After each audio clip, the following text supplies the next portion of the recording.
So last night was very, and I mean very interesting. We had the Duke and North Carolina game, and I'm going to let you know right now, if you happen to miss out on it, you missed a bunch of stuff. We're going to talk a little bit about that in this video, but the main point is going to be not the game necessarily, but the Duke basketball program in general and Coach K. How Duke, overall, as a total unit, is a joke. You can take that how you want, and let me make this extremely clear. I'm not a Duke hater, I'm just telling you the facts. As we all know or should know, that was Coach K's last game, and it was being hyped up, and I believe some of the tickets were up to $80,000, and the overall general price of just one ticket was $5,000 to $10,000. That right there alone is flat out ridiculous. I do understand why it was Coach K's last game, and it is a legendary moment, so if you went to it, you could say, hey, I was a part of it, and you're probably going to remember it till the day you die. And I'm not judging the people that paid to go to this game. People like different stuff. You watching this, you may like cars. Somebody else watching this, they may like trucks. People are different. I'm bringing that up first because this game was hyped up for weeks and it was hyped up for months, and you had people camping out just to get into the game. Before and leading up to this game, Duke had a big ceremony for Coach K. He talked to the crowd, and there was also something like 75 previous players there. To top all that off, they were playing a North Carolina team that isn't really that good, and going into the game, they was on the bubble, and there was a chance they would miss out on the tournament, but now since they won, they're going to be in. All throughout the season, this North Carolina team hasn't been that good, and I'd say they're average. They do have a decent record, but against Quad 1 teams, they've been terrible. On the other hand, for Duke, they've been looked at as one of the top teams in the country, and they could possibly, well, maybe not anymore, but they were looking at getting a #1 seed in the tournament. This game was supposed to be the storybook and movie ending where Duke sends Coach K out on top and he wins his last game.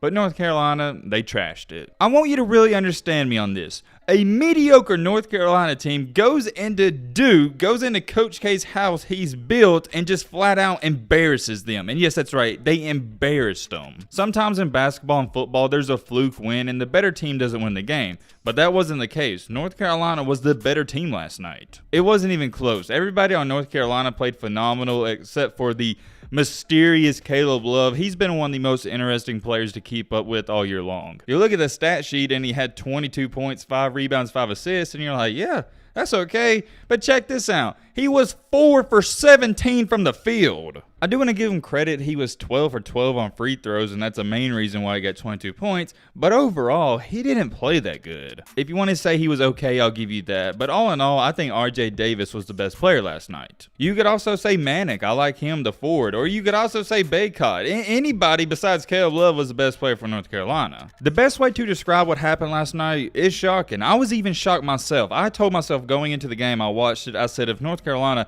wants to even have a chance, Caleb Love is going to have to play the best game he ever played, and he didn't even do that, and they still won by nearly 15 points. You compare these rosters, North Carolina's to Duke's, Duke is by far the better team. It's not even close. To go on top of that, they was at home in the last game for Coach K, and they just folded. I know what you're probably sitting there thinking, yo Matt, what in the heck does this have to do with Duke being a joke? And I'm getting there. Look, I understand what I'm about to say is a hot and bold take, but it's almost 100% true. Coach K is one of the most overrated coaches of all time. That's going to ruffle some feathers, but a lot of people are claiming him as the greatest of all time and he's the best, and he's not the best. That's why I think he's overrated. I think Bobby Knight and John Wooden are far better than him. Coach K was great, and he is a top 5 of all time, but that's it. He's not a top 2. Now, what made last night so much sweeter, and I'm not even a Duke hater, it was just funny to see, is all the Duke fans upset and crying after the game. I loved it. You know why I loved it? Because most people that go to Duke are these rich and preppy kids, and that's why everyone hates them. I'm not gonna lie, I wouldn't cry if my team lost, but I'm gonna tell you something, I would be hurting inside if I spent $5,000 to go to a basketball game and my team lost to a mediocre team. It's not just me that feels this way. Whenever Duke loses, the rest of the country, they win. Let's take a look at this tweet. Kevin Cruz said, knowing that some rich Duke fans spent $1 million to get to watch an unranked Carolina team give Coach K a stunning loss, delicious. I could read off thousands of tweets of people bashing Duke and bashing Coach K, but I'm not going to do that. Here's what I am going to do. We're going to take a look at one more tweet, and it is the biggest thing, and it goes to show you and proves why Duke, not just Coach K, but the entire program as a unit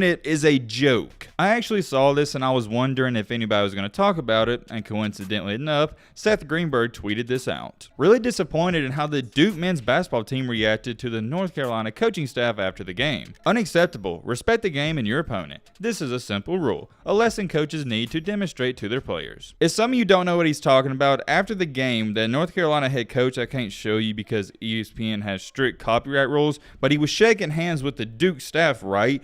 2 or 3 of the guys wouldn't even shake his hand, and one guy that shook his hand turned away and wouldn't even look him in his eyes. Why is that a big deal? Because only 3 to 4 weeks ago when Duke beat North Carolina, they were all happy and shaking his hands. You know what this reminds me of, and I'll put it in a better perspective? It's like a sore loser when you're a kid. Yeah, everyone's going to shake your hand when they win the game, but when that kid loses the game, he won't even shake your hand. He's a sore loser, and that's what Duke is. You got grown men on the staff being sore losers. You know what they say, and I'm sure some of you have heard this quote: the apple doesn't fall too far from the tree. Nobody's going to tell you what I'm about to say because everyone portrays Coach K as this poster boy and the golden child, but he has been doing shady stuff at Duke for the longest, just nobody talks about it. The reason people hate Duke is because of what happened last night. What did you want North Carolina to do? To come in there and bow down to you? That's not going to happen. They don't care that your coach is retiring. They're coming in there to win a game. And then that entire coaching staff has the audacity to not only shake his hand, but disrespect the head coach. Where do you think his assistants learned this attitude from? They learned it from their leader, aka Coach K. Look, man, it's not complicated. Like I said, the apple doesn't fall too far from the tree. Look in the past 20, 30, 40 years. The type of guys that go to Duke and the type of players they recruit are these rich and preppy people, and that's why players and fans hate Duke.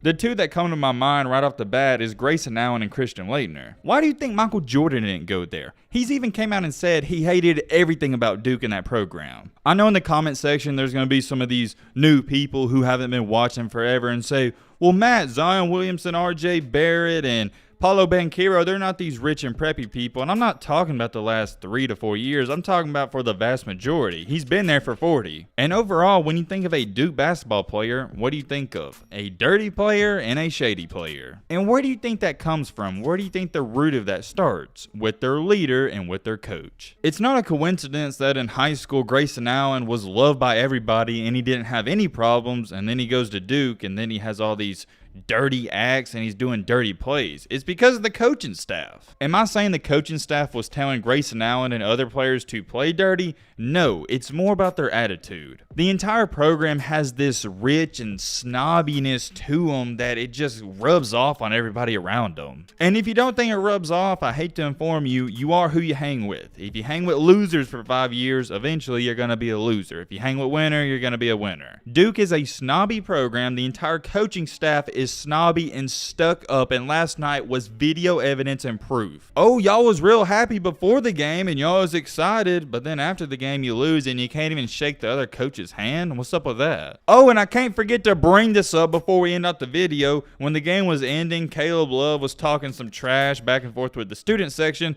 and what were they doing? They were flipping them off. That right there, ladies and gentlemen, just goes to prove my point even more. Duke fans, the entire coaching staff, everybody involved with that program is rich, snobby, and stuck up. And if you feel some type of way about that, I'm talking about you. If you like Duke basketball and you're a Duke basketball fan, I'm going to go out on a limb here and say 99% of you are rich and stuck up as well. You're probably one of those people who would encourage flipping off a player during a game. Weirdo activity, and it's fraudulent activity. Let me know your thoughts down below. But with all that being said, I'm going to wrap up this video. Hope you enjoyed. Hope you learned something. If you're new to the channel, subscribe if you want to. If not, that's cool as well. I'm out, y'all. Peace.